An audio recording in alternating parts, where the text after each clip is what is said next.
அந்த குடம் ஓபன் பண்ணி கொடுத்ததுனால தான் இப்ப மழை வந்துச்சு. ஐரம்மா டாட்டா, ஸ்கூலுக்கு போயிட்டு வா. போயிட்டு என்ன பண்ணிட்டு வருவ ஸ்கூலுக்கு போயிட்டு நீ?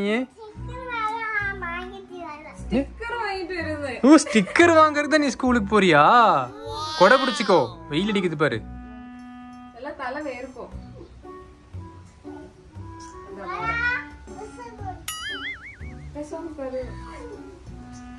அது ஐரா வெளியே இறங்கினதுனால தான் இப்ப மரம் கத்துறான். தனியா இறங்கி இருக்கல.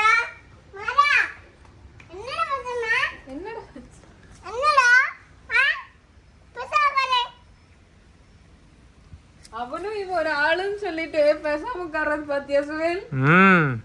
அன்னைக்கு அப்படிதான் சாப்பாடு போட்டு கொடுத்துட்டு நாரனுக்கு சாப்பிடாம நின்று இருந்தானா, பேசாம சாப்பிடு அப்படின்னு சொன்ன உடனே சாப்பிட ஆரம்பிச்சிட்டான் அவன். ஒண்ணுமே இல்ல அவனுக்கு சாப்பிடுறதுக்கு. அவன் சாப்பிட்டு குடிச்சிட்டான்.